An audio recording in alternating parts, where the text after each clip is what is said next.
जय श्री सीताराम, जय श्री सीताराम, जय श्री सीताराम। ज्येष्ठ मास की एकादशी की कहानी। इस एकादशी को निर्जला एकादशी, भीमसेनी एकादशी और पांडव एकादशी भी कहते हैं। भीमसेन व्यास जी से कहने लगे, हे पितामह, भ्राता युधिष्ठिर, माता कुंती, द्रौपदी, अर्जुन, नकुल और सहदेव आदि सब एकादशी का व्रत करने को कहते हैं। परंतु महाराज, मैं उनसे कहता हूँ कि भाई, मैं भगवान की शक्ति पूजा आदि तो कर सकता हूँ, दान भी दे सकता हूँ, परंतु भोजन के बिना नहीं रह सकता। इस पर व्यास जी कहने लगे कि हे भीमसेन, यदि तुम नरक को बुरा और स्वर्ग को अच्छा मानते हो तो प्रत्येक मास के दोनों एकादशी को अनमत खाया करो। भीम कहने लगे, हे पितामह, मैं तो कह ही चुका हूँ कि मैं भूख सहन नहीं कर सकता। यदि साल भर में कोई एक ही व्रत हो तो वह मैं किसी भी प्रकार रख सकता हूँ, क्योंकि मेरे पेट में वृक नाम वाली अग्नि है, सो मैं भोजन किए बिना नहीं रह सकता। भोजन करने से वह शांत रहती है, इसलिए पूरा उपवास तो क्या, एक समय में बिना भोजन किए रहना कठिन है। अतः आप मुझको ऐसा कोई व्रत बतलाइए जो साल में एक बार ही करना पड़े और मुझको स्वर्ग की प्राप्ति हो। श्री व्यास जी कहने लगे, हे पुत्र, बड़े बड़े ऋषियों ने बहुत शास्त्र आदि बनाए, जिनसे बिना धन के थोड़े परिश्रम से ही स्वर्ग की प्राप्ति हो सकती है। इसी प्रकार शास्त्रों में दोनों एकादशी का व्रत मुक्ति के लिए लिखा गया है।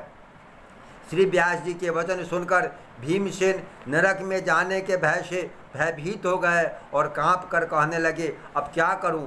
मास में एक व्रत तो मैं नहीं कर सकता, हाँ, वर्ष में एक व्रत करने का प्रयत्न अवश्य कर सकता हूँ। अतः वर्ष में एक दिन व्रत करने से यदि मेरी मुक्ति हो जाए तो ऐसा कोई उपाय बतलाइए।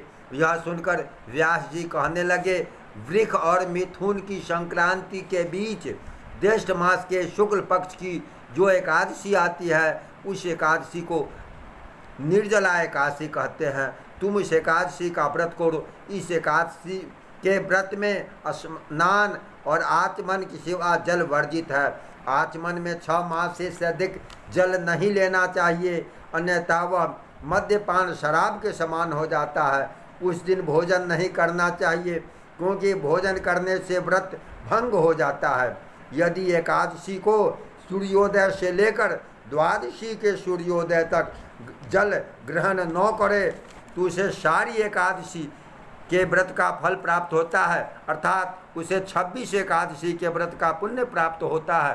द्वादशी को सूर्योदय से पहले उठकर स्नान आदि करके ब्राह्मणों को दान आदि देना चाहिए। इसके पश्चात भूखे और सत्य पात्र ब्राह्मण को भोजन करा, फिर आप भी भोजन कर लेना चाहिए। इसका फल एक वर्ष की संपूर्ण 26 एकादशियों के फल के बराबर होता है। व्यास जी कहने लगे, भीमसेन, यह मुझसे स्वयं भगवान विष्णु ने बतलाया है। इस एकादशी का पुण्य समस्त तीर्थों और दानों से अधिक है।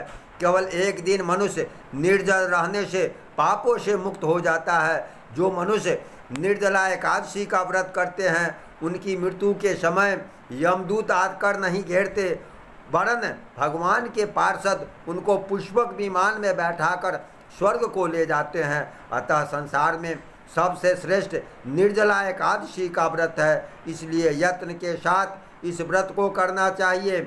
उस दिन ओम नमो भगवते वासुदेवाय नमः, ओम नमो भगवते वासुदेवाय नमः, इस मंत्र का यथाशक्ति उच्चारण करना चाहिए।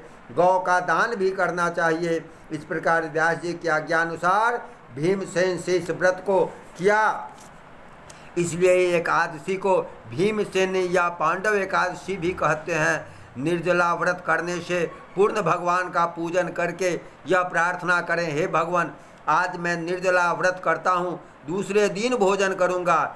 मैं इस व्रत को श्रद्धापूर्वक करूँगा, अतः आपकी कृपा से मेरे सभी पाप नष्ट हो जाएं। इस दिन जल से भरा हुआ एक घड़ा सफ़ेद, पीला या लाल रंग के वस्त्र से ढककर स्वर्ण सहित दान करना चाहिए।